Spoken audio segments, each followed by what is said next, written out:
Sound is such a profound technology that I believe the science is only beginning to understand. When you're in an ayahuasca ceremony, they are using sound healing because they understand the technology that it is. When I experienced sound healing for the first time, I was like, what is this? You can physically feel it. There is a field of vibration. It's actually just plugging directly into the divine, and we all have access to that. I had a curiosity about this thing called light language that everybody's talking about. I'm like, what is this? This alien language? I really want to get into kind of where it's coming from. Is this an ancient language that we're remembering through our DNA? Is it a cosmic language?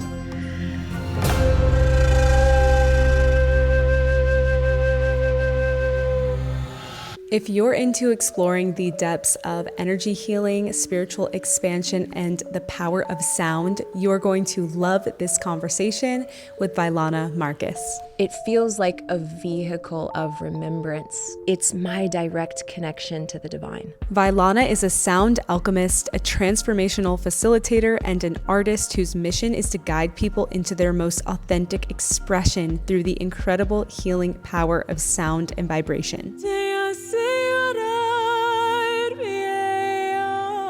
She's known for creating deeply moving and transformative sound journeys that tap into the innate wisdom of the body, helping people release what no longer serves them and awaken their full potential. So when you're working with sound healing, it is bringing your body back into a more resonant state. In this conversation, we dive into Vylana's journey, how she found sound as a profound tool for healing, how she broke free from the matrix as a singer and an artist, her unique creative process, and the science and spirituality of sound and vibrational energy. At the end of the conversation, she also shared a beautiful sound activation with us that is going to blast your third eye wide open and send you soaring into the cosmos, so get ready.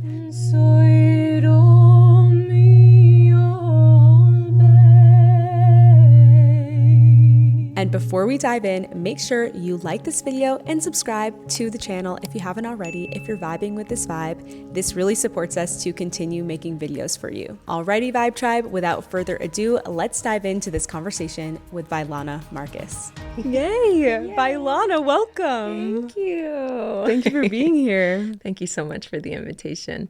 I'm so excited to have this conversation with you. There's so many things I want to ask you, and I'm just really excited to get to know you more as a human, as a soul. I would love to start with diving into your journey with sound from the earliest memory that you have. I would honestly say my first encounter of how sound really moved me actually came through dance. My mother was born and raised in Hawaii, and my whole family is from there. And so I actually grew up Polynesian dancing, Tahitian and Maori and hula and all of the things. And so since I was 2, until I was in my teens, I was competitively Tahitian dancing. So sound for me, that connection of, rhythmically moving my body in this really, cultural and beautiful kind of indigenous way was my first encounter with sound in a big way. And then that translated, when I got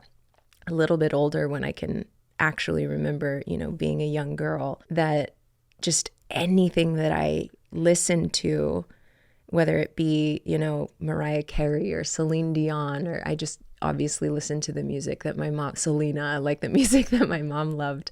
There was something about it that my attention and my allurement was so heavily placed on music.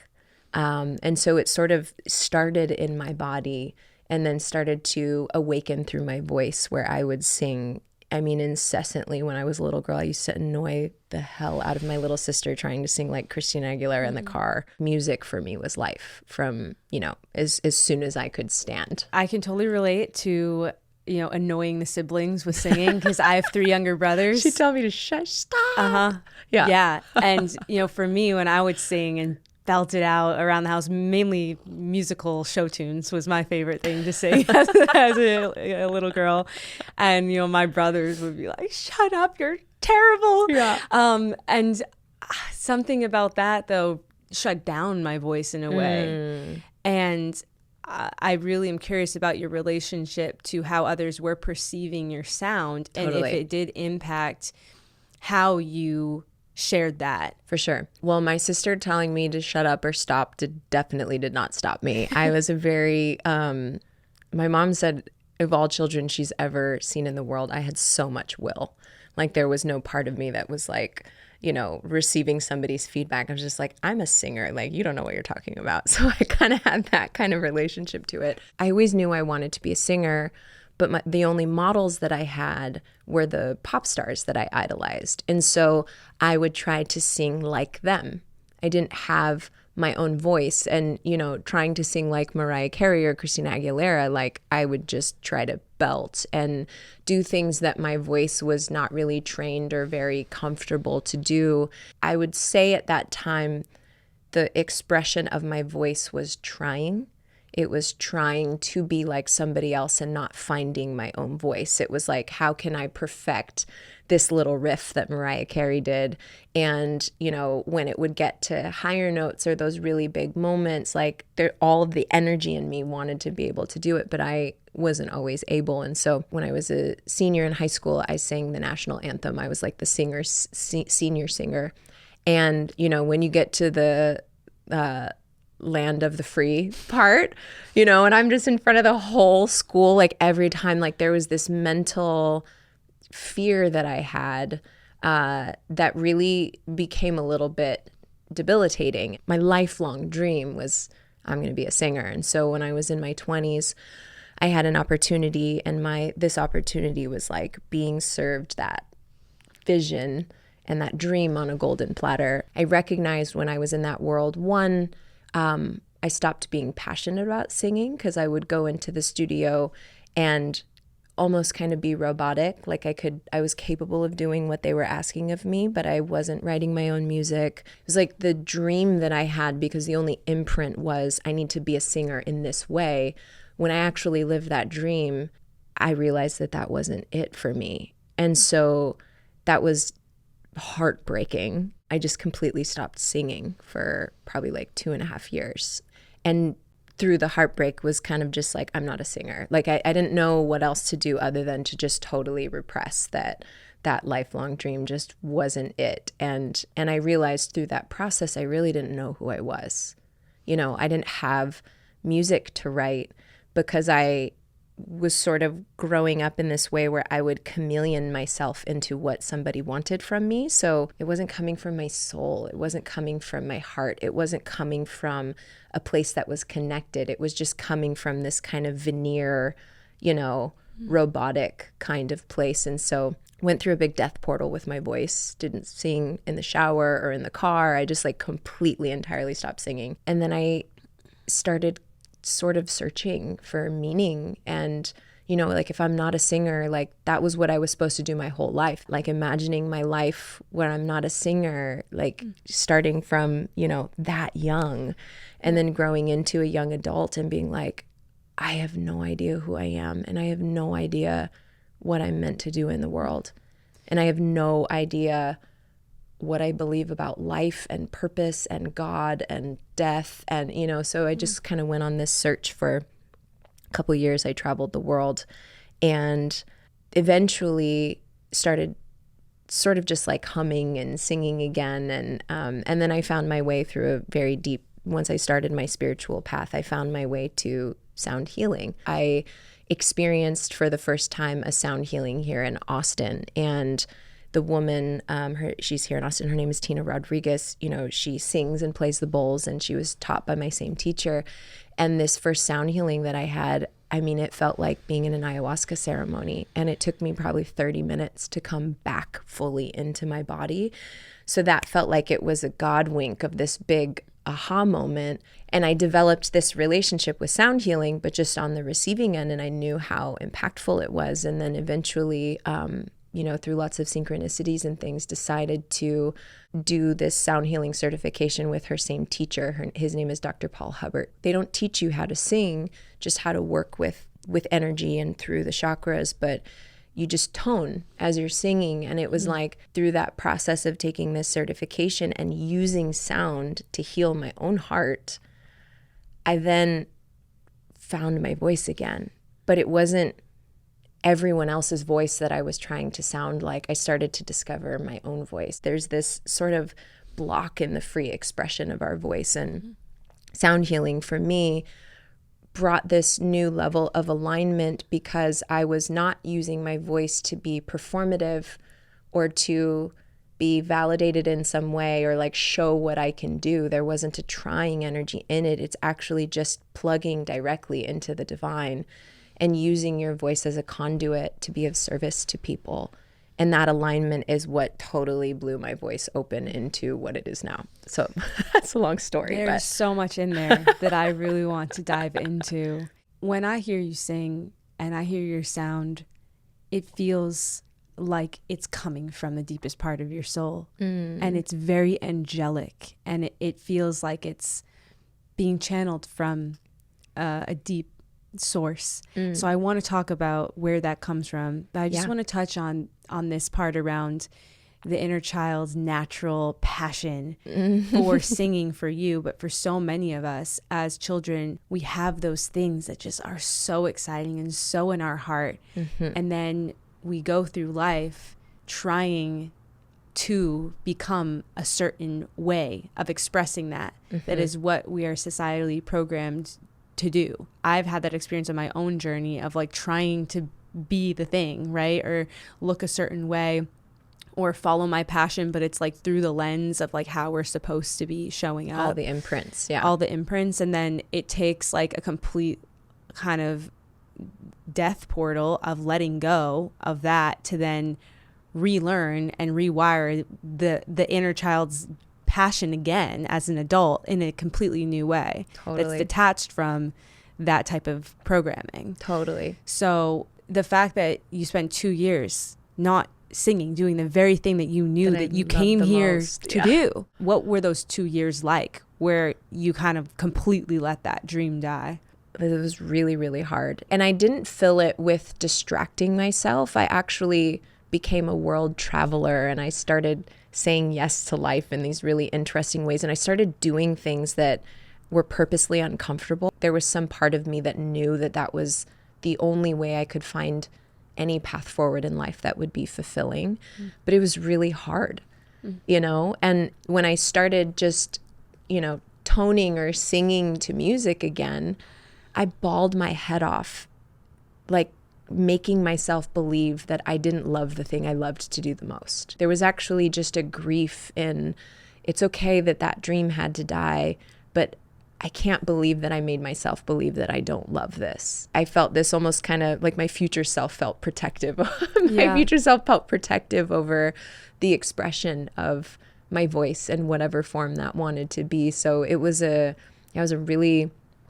I got full body chills when you were saying that. And it's interesting because like with death always comes rebirth in some form or another. If you're really going inside and you're really listening, no matter how uncomfortable, you know, the dismemberment and disidentification, there's an aspect of the ego. Like I identified as a singer my whole life. And so when that identity just got cut off and I'm like, who even am I?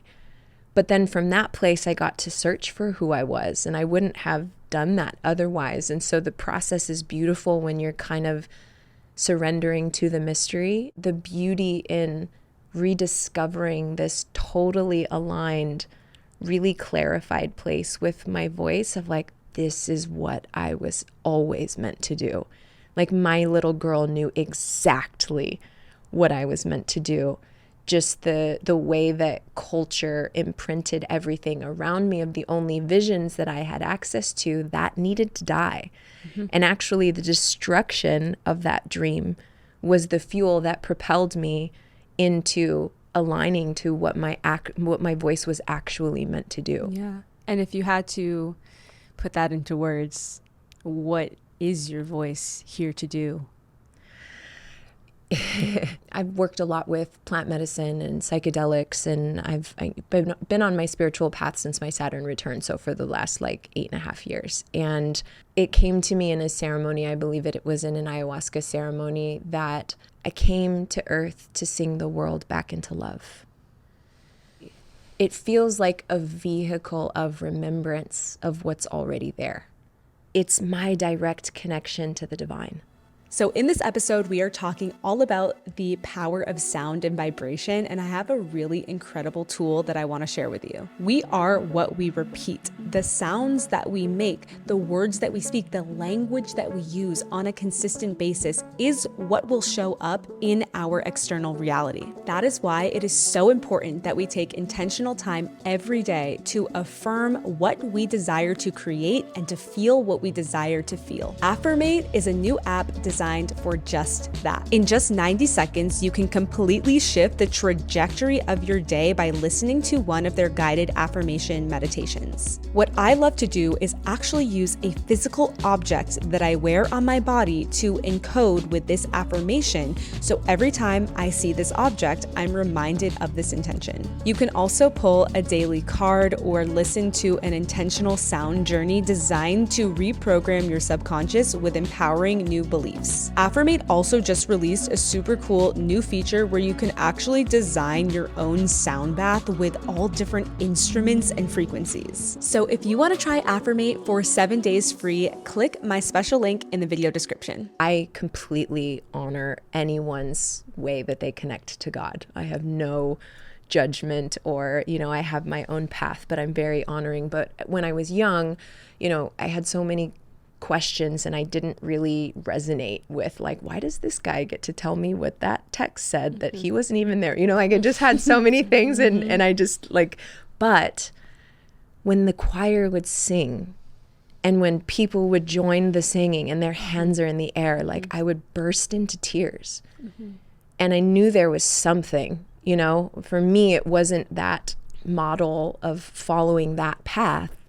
But for me, there was something. When I'm singing now, and again, using my voice to be of service to somebody's, remembrance. I don't really love using the term healing, although it is true. I think healing implies that there's something wrong and we're all just, exactly where we are. So I'm getting a little bit more clarified in the words that I use, but wherever it can create resonance in one's field so that they can become more of their true self.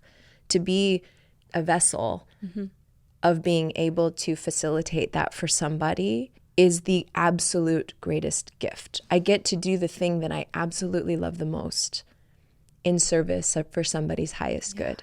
My sound is through my throat chakra. It's the way that I create into the manifest. It is my unique prism that sound gets to vibrate and, move through. And it also feels like it's not mine. It just comes. It's a gift from the divine that doesn't feel like it's mine. That's what I wanted to ask you about is when I hear you sing, it feels that it's being guided and channeled from somewhere.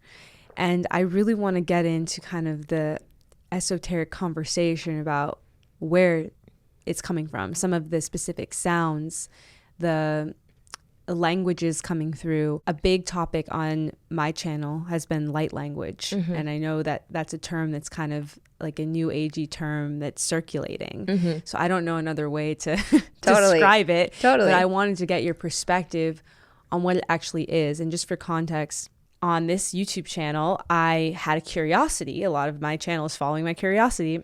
I had a curiosity about this thing called light language that everybody's talking about. I'm like, what is this? This alien language? Like I go in so skeptical, but I'm really curious, open-minded about it. Just being like, what is here? This is fascinating. And when I hear it, it sounds really beautiful, but you feel something. But I was curious about what this actually is. In the zeitgeist of this realm, people refer to light language as kind of like channeled sound frequency that maybe has a connection to some cosmic place, and I want to hear your perspective on this. I go to do a video with my friend Heather Hoffman, who openly talks about light language a lot. She guided me through a sound healing meditation experience. She just basically said, we're going to open up this container with no expectation of what's going to happen. And I didn't even really know what we were doing. I'm like, okay, sure. I'm just along for the ride. And she takes me through this whole sound healing experience. Side note to this that is so cool. She has this big ass cat, like beautiful, giant, like leopard cat, you know? Sekhmet. Sekhmet is laying on my knees during the sound healing, just hops onto my knees, you know, like intuitively. Yeah, cats are super. I have two. Yeah. They're very, very spiritual And gangsters. Legit. Sekhmet's just purring on my knees during this whole thing. I had so many knee problems. They were gone after this. Crazy. I'm like, your cat is a healer. Yeah. Which is also interesting about the purr, which is also sound vibration. Right. So I want to talk about kind of the mechanics and the science of how sound actually can heal our bodies. But just to finish this thread, we open up this experience where she's like talking her channel language to me. I felt like this energy is coming up, like it was stuck, and it was like a volcano, and I was like I was gonna throw up. And then all this sound just started coming out, and then this language I've never spoke before in my entire life, and all these sound frequencies, and I don't even know what was happening. Like I was in the meditative state at this point, so I'm not thinking analytically about it, but it's just exploding out of my voice. It was very emotional. I started crying a lot. I started shaking my body. It felt like I was releasing a lot of energy, and I could also feel the essence of what I was saying, but it wasn't like direct translation, but I was like expressing feelings I was having and thoughts I was having, but in this alternative way that I had never experienced in my life or thought that was possible. And that was a huge catalyst for me then using this as a tool to open my voice in deeper ways. Yeah. And then it's come through in other settings. It will come through in ceremonial spaces. It came through in a video I made about ketamine therapy. It was just like explosion of this language again. It feels so good to let myself speak it and express it. And then the human analytical part of me like wants to know, what is it? Totally. Where is this coming from? Is this literally just me just like making up gibberish? Are you just a kook making up gibberish? Yeah. And then when it happens, it feels so real and so good in my soul. Like it feels like the deepest expression of who I am. But then when I, come out into normal like analytical mode, I'm like, how do I what is explain this? Yeah. So I'm so curious to hear your perspective on this concept. Yeah. Yeah. And I get this question a lot. And that word, it's like a big buzzword right now, right? And I've always sort of instinctively tried to steer away from using that language. One of the ways, and I'll go into a few different points around using light language as like this is the transmission. The way that I experience it as it happens is they are the frequencies that are super attuned to the energy field.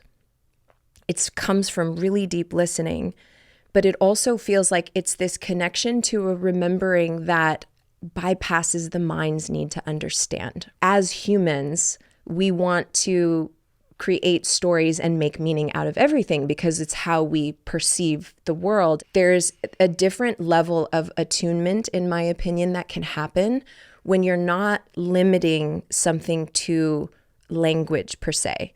When I am singing, people will be like, well, what were you saying?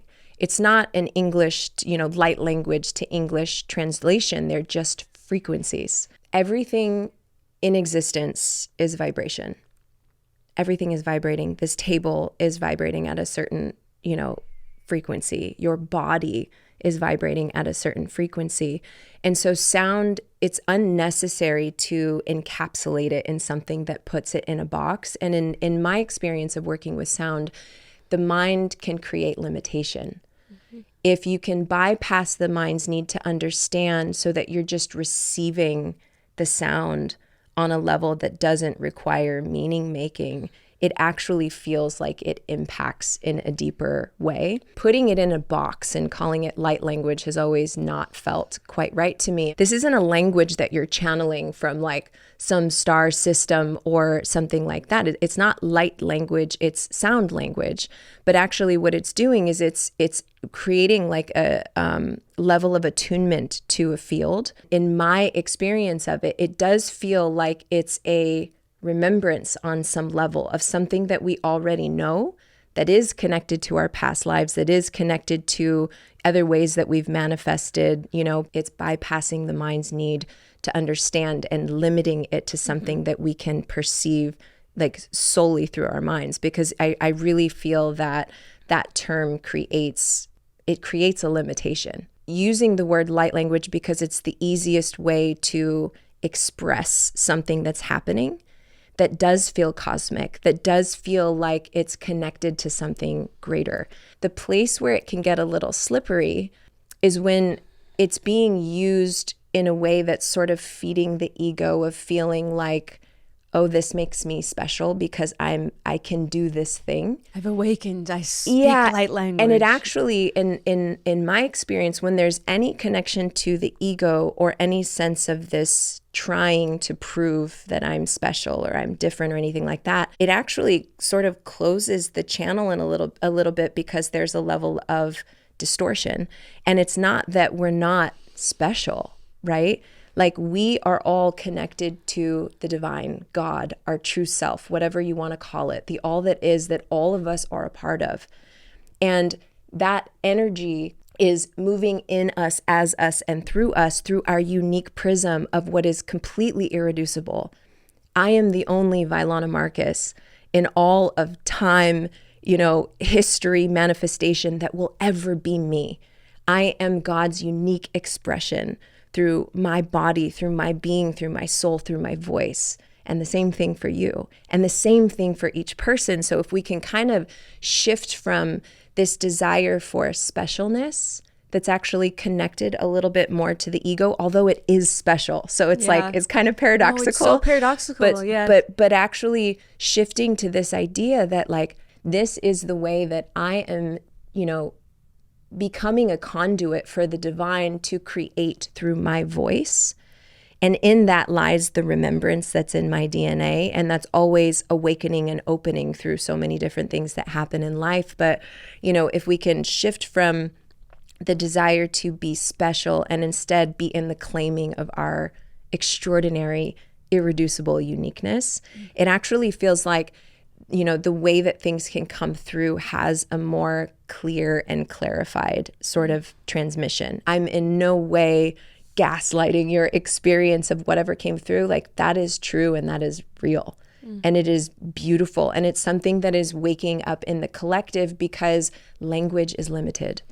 Yeah. And our meaning making and our story making, those limit our belief field of what we think is possible. The light language feels like it's a more refined, pristine transmission of vibration that is coming, from the divine through you, in you, as you, and through you, that doesn't have all the messiness and limitation and putting in a box what actual human language does. Oh, we're such unique, magnificently special beings. And at the same time, not at all.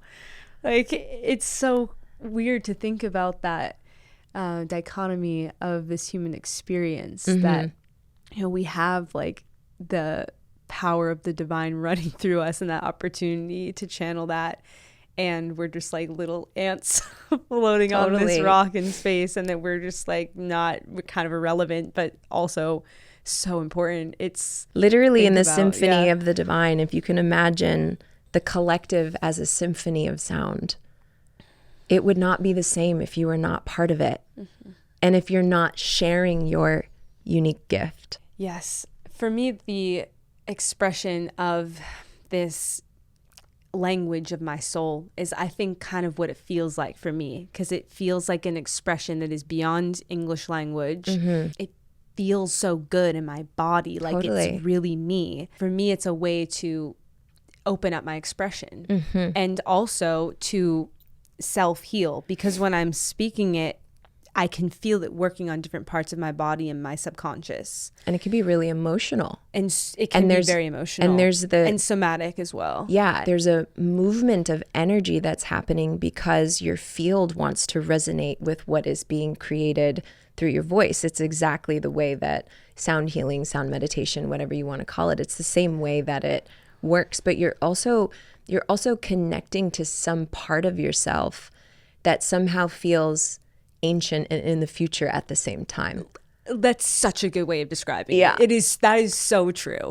Which is where I'm like, my human is like, so it's interesting because a lot of these languages do have similarities and they feel very unique to each individual. And I feel it's a very unique expression, but like I hear other people's language and I'm like, oh, that resonates. And it feels like there's some type of connection. And then I've been with friends that have had theirs activated and through other people. And then to witness the activation of somebody's unique language is the most beautiful experience. And then to like be there with them as they're unlocking this part of themselves. It's just so magical. It feels so magical and profound. And so I get curious about, is this an ancient language that we're remembering through our DNA? Is it a cosmic language that we're remembering, or is it Probably all of it? Yeah. And it also feels too, it's like there's this shape-shifting kind of element to it where like if it was an actual language, you would be channeling the similar things like, like because it would encapsulate it in this means this and this means this and this means this and this. But it's like they're actually just the shapes and you're shape-shifting into that which is needed.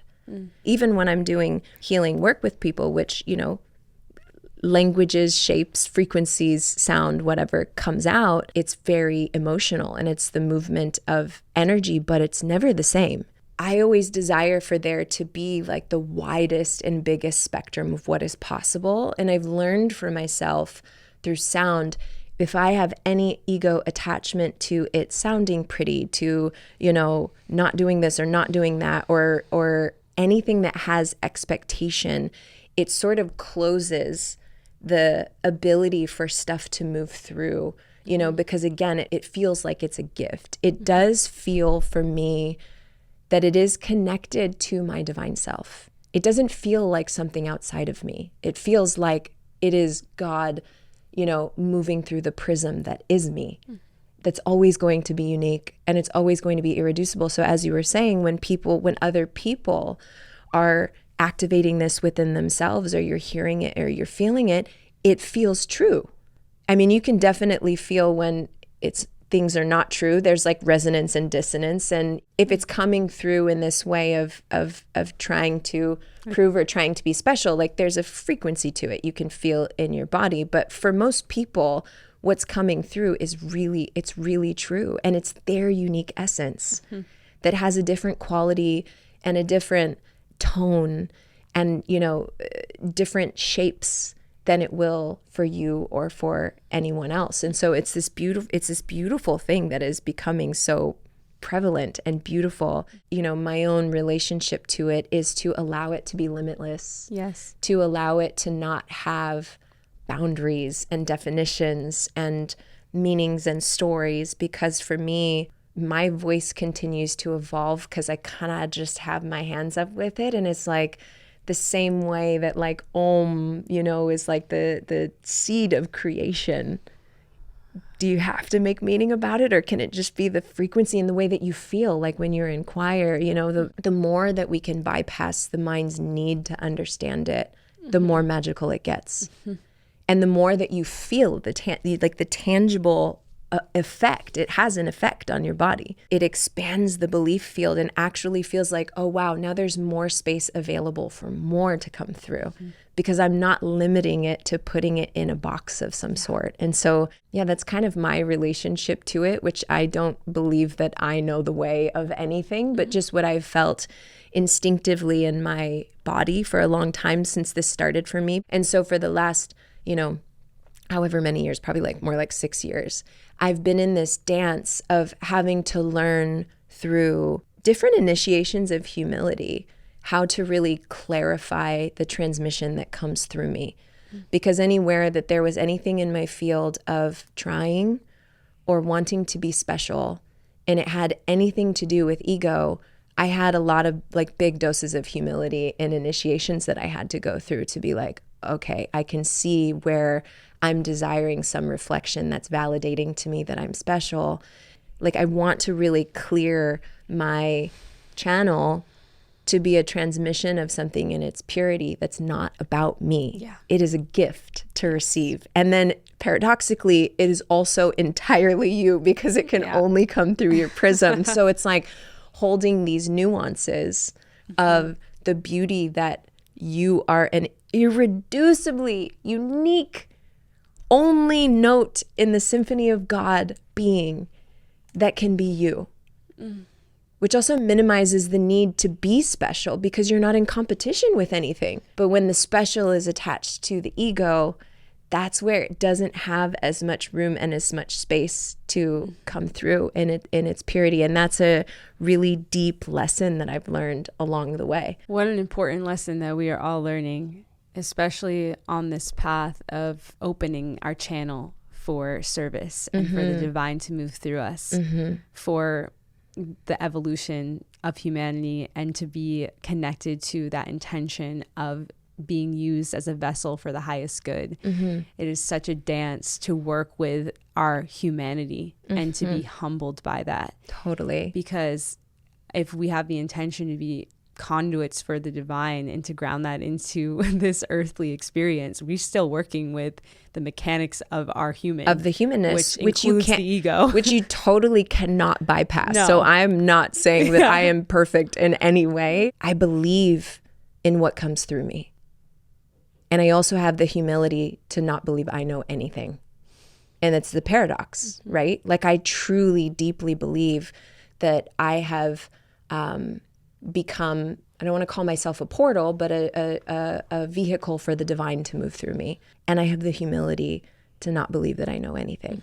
Like when you can get to that point and really integrate that idea in your being, there's a level of confidence that starts to come through because it's like, it's not mine. You know, like if I don't have any ego in it, there is full range for whatever wants to happen. So I can be the ultimate shapeshifter of that which is needed. Yeah. And what an important embodiment for anyone who is a guide or a teacher or, for lack of a better term, a healer. Like what an important embodiment to have is to be aware of that paradox on a deep level and to be rooted in that intention. I honor you for the work that you've clearly done over many years to get to that level of embodiment. That is also still evolving, I'm sure, in you. I really would love to dive into the kind of tangible mechanics of how sound can actually create healing in the body, physical healing, some of the stuff that maybe you have witnessed through working with people around the power of vibration to create alignment in, you know, our physical body and the integration of mind, body, spirit. Because you mentioned that, you know, your real gateway into this was sound healing, which is, I think, something that many people, when they're opening into their spiritual path, they will come across sound healing pretty quickly. Yeah. And I think most people won't forget their first sound healing because of how much you feel it physically vibrating in your cells. Like when I experienced sound healing for the first time, I was like, what is this? Yeah. And it's so cool to experience sound in that way because you can physically feel it through your whole body. So can you sort of explain how this works on a tangible, more scientific level of the power of sound and vibration to heal us physically? The quote that I really love that Albert Einstein said, you know, doing all the work that he was doing, that he believed that the future of medicine would be frequency. So there's like sound frequency that's actually audible sound that we can perceive, you know, through, you know, our ears and then feel in our body. But there's also forms of frequency or vibration that they use, like actually use ultrasound for things that are happening in the body, cysts or different things that, you know, like are happening internally in the body. They will just pierce it with ultrasound and they'll literally watch it on a screen just go away. Have you ever seen those videos where they'll put like those little, what are those things called, where the things are all going, or like TikToking at different rates? Like pendulum? But then all of a sudden they start in training together after not a very long time. So it's like they're in the same field and the field wants to cohere, the field wants to resonate. So if your entire vibrational field, if you can imagine your body like a finely tuned miracle of an instrument, right? And say, let's call it like a piano. So when your body is in its prime resonance, this comes from a book called Sound Medicine by Dr. Colruyt Chaudhary. The term that she uses for when our body is in perfect health, you know, and in its original intelligence, it's called your prime resonance. So imagine that as a piano where all the keys are perfectly tuned.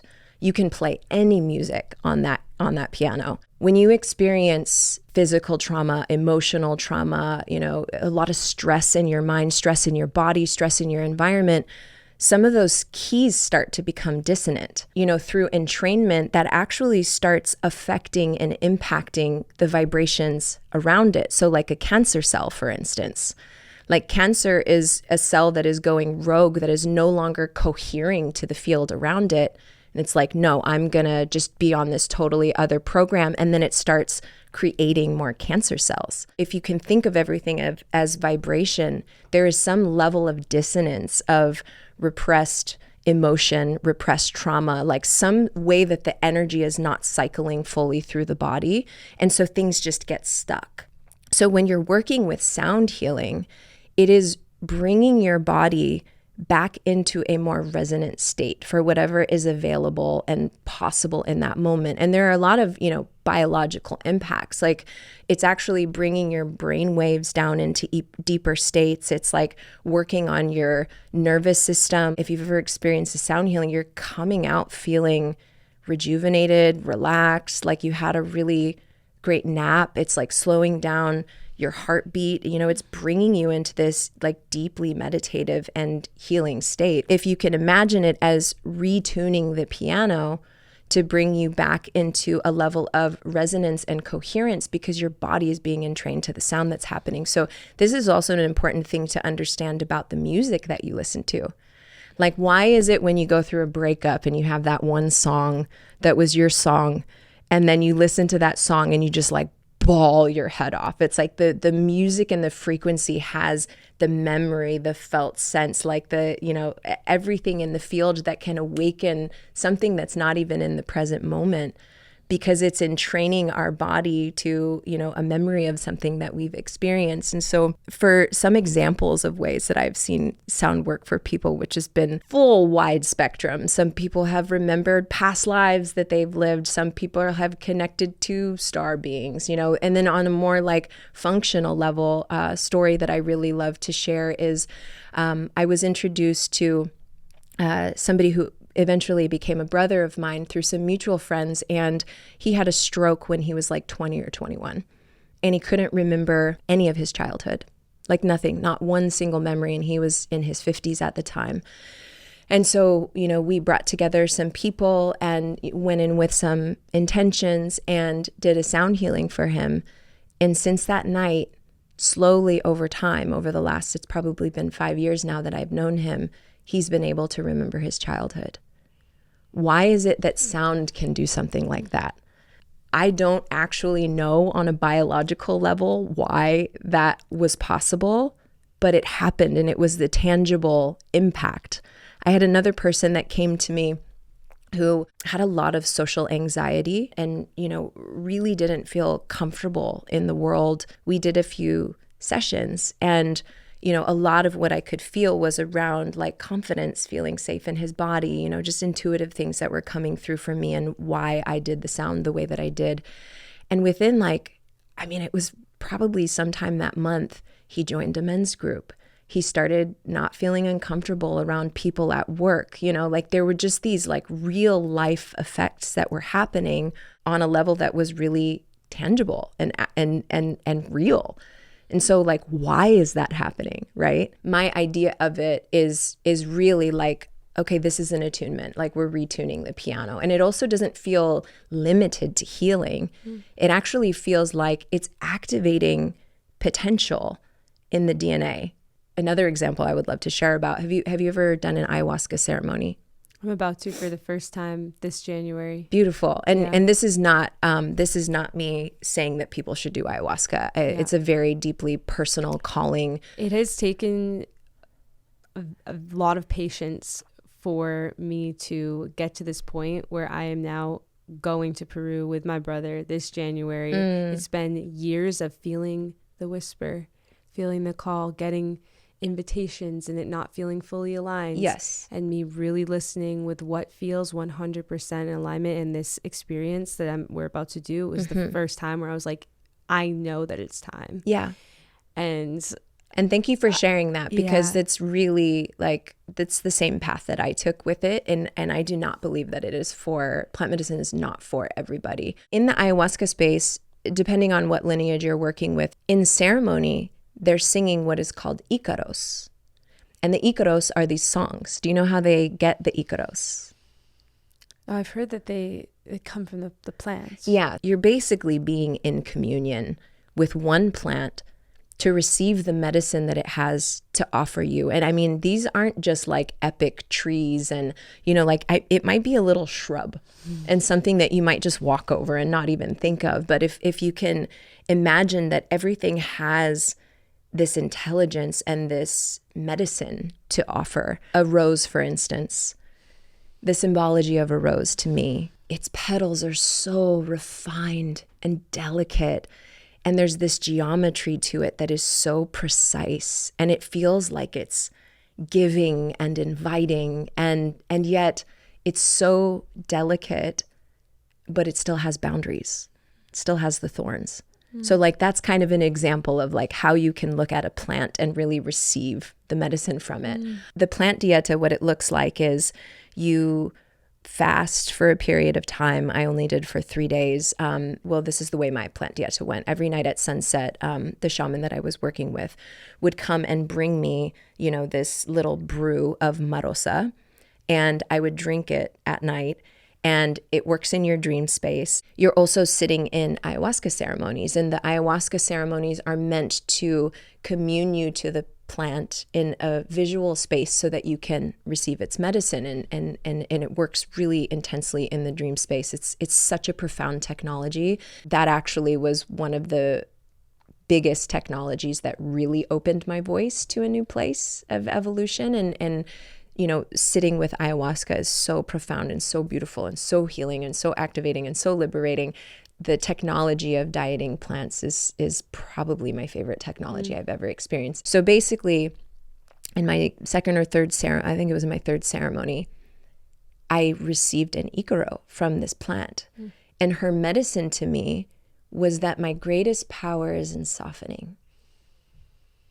My greatest power was in softening. So going from this like big Christina Aguilera, Celine Dion, you know, like that aspect of my voice that was really pushing and trying to be like something, her medicine was to soften. And she actually gifted me an icaro. I can sing like just a little bit of it. Sure. Mairosa, Mairosa, si bietain wen muer. So it's like so gentle, so piercing.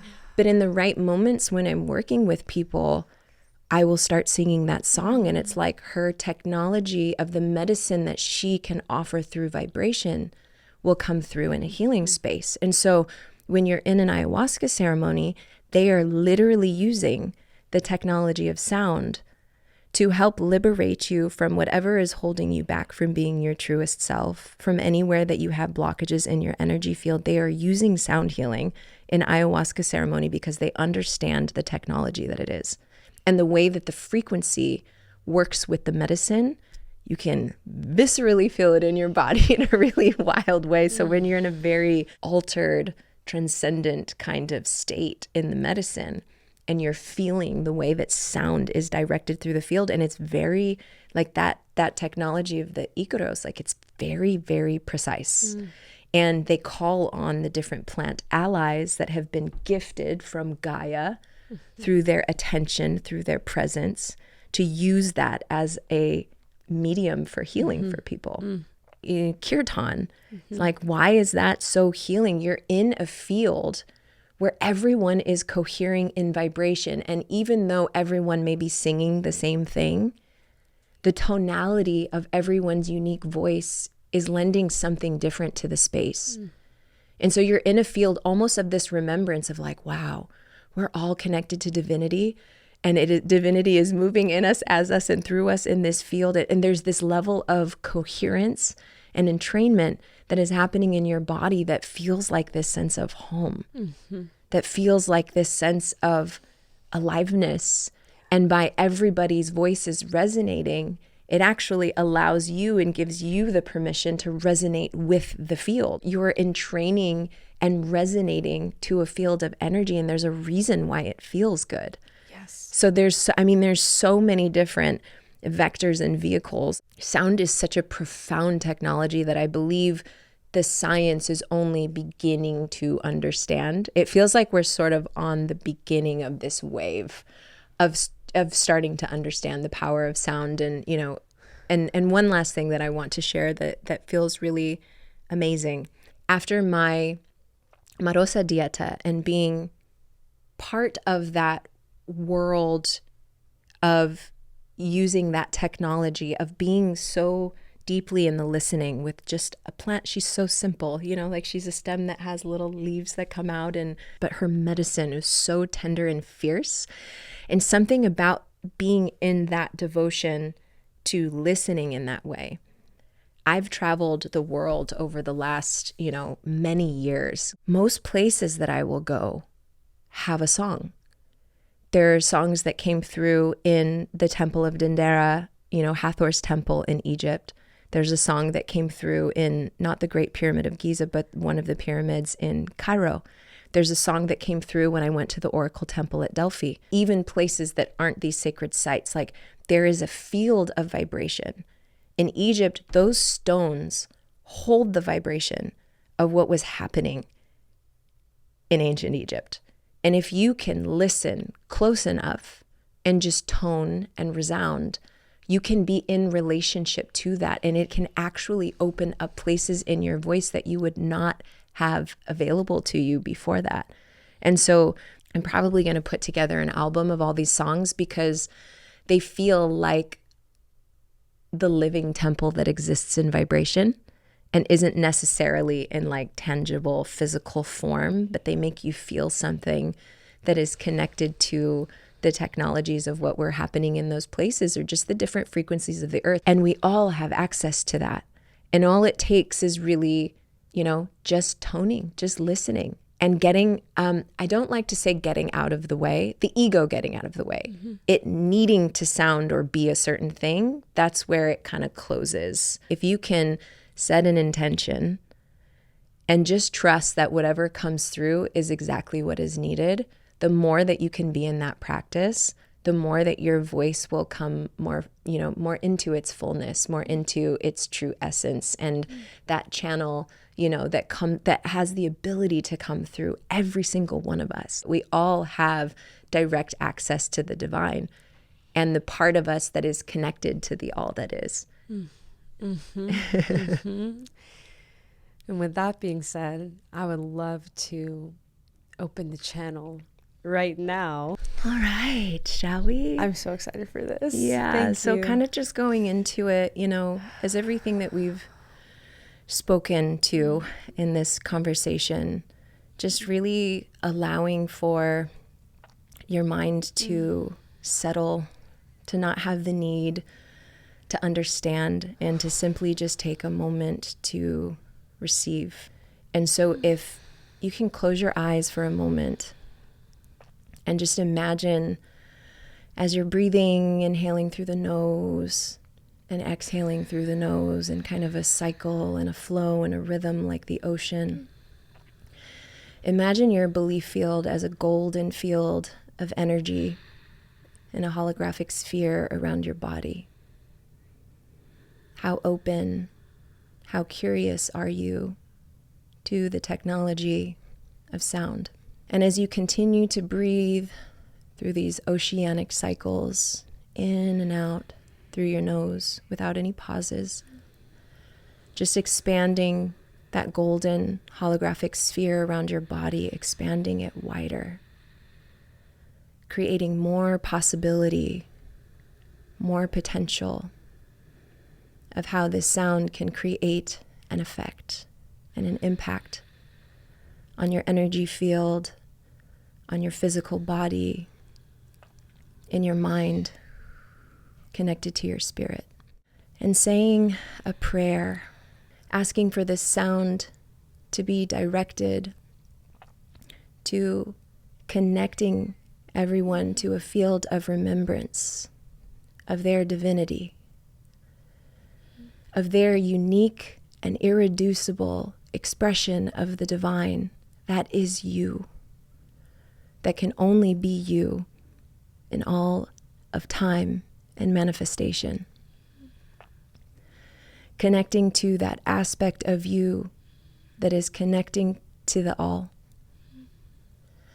and bringing in the possibility, the activation, and the remembrance of being more of yourself in its clarified truth, in its wild beauty, in its brilliant uniqueness.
Shady, yes, I know why.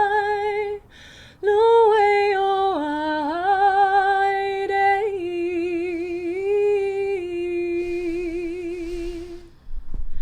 See, I know why.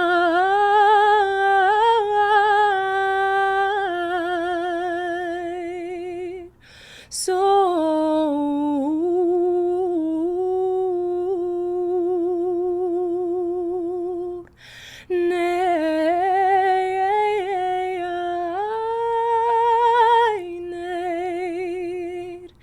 see my innate. She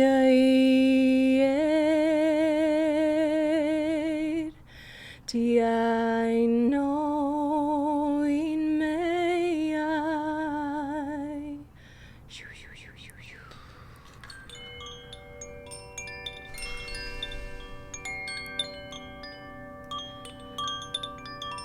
Taking a breath in through the nose, all the way down into your root. Envisioning this energy traveling up as you breathe in, expanding your chest, expanding your heart, drawing that breath up into your throat and out your crown, holding it at the top. And exhaling with the sound.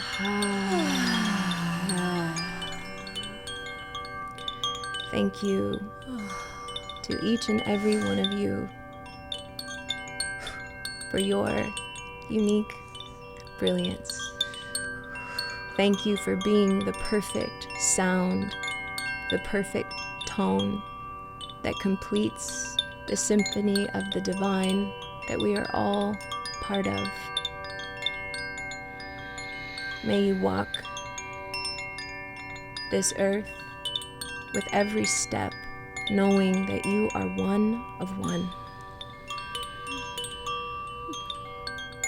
There is no comparison. There is no competition. The most beautiful and brilliant path that you can walk is becoming more and more truly your unique gift. Your gift is needed. Your gift is wanted. Your gift is essential to steward a new way, a new paradigm on this earth. One of love, one of reciprocity, one of coherence and unification to other, as we are all faces of the same God.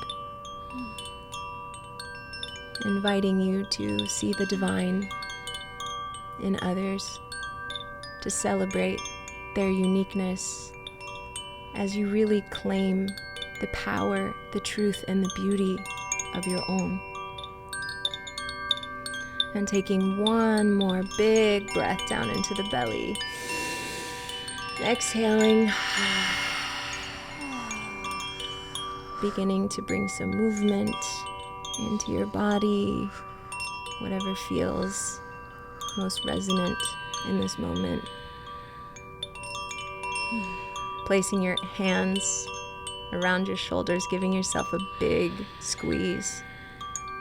Thank you so much for choosing to manifest in this life. Remembering that every single breath, every emotion, every experience, even when we are going through a death portal and we're confused and we have no idea what to do, knowing that every single moment of life is a gift. And may we all continue to rebirth ourselves into evolved and more true forms of our uniqueness, so that we can really make a difference in this world, even if it's in a private way. Every thought, every deed, every word, as Charles Eisenstein said, in Gathering of the Tribe, has cosmic significance. The way that you work through your personal struggles and whatever is in front of you matters. May you always be led through kindness and love. When you feel ready, you can gently open your eyes. And as you bring your awareness back into the physical space that you are in, just feeling the way that your body feels. Feeling your cells dancing in greater harmony, resonance, peace. Thank you, thank you, thank you. Thank you so much. Oh, it's such a gift to receive that. Thank you. Mm-hmm. Oh, it's so tingly. It's such a gift. As I said, I have no idea what's going to happen. I just start and say my prayers and direct the energy through the attention of the prayer, and then it just happens. It's such a felt experience. Like, I feel it in my whole body. And it was a very empowering essence that I was resonating with and receiving. It was just like, you know why you're here. Be brave. You got this. Don't you dare play small. Yeah, go big. You got this. Yeah. You know why you came here. Yeah. And so what a gift for us to share that with everybody watching, and for us all to remember that together. Yeah. So thank you so much, Vylana, for your time today and for this conversation. Thank you, Mama. Yeah. And bless all of you who choose to listen to this beautiful being and all the guests that she invites, because you're super, super, super special. Thank you, my love. Yeah. Thanks so much for watching, everyone. That's it for this episode of Skylight. We'll see you next time. The adventure continues. Bye.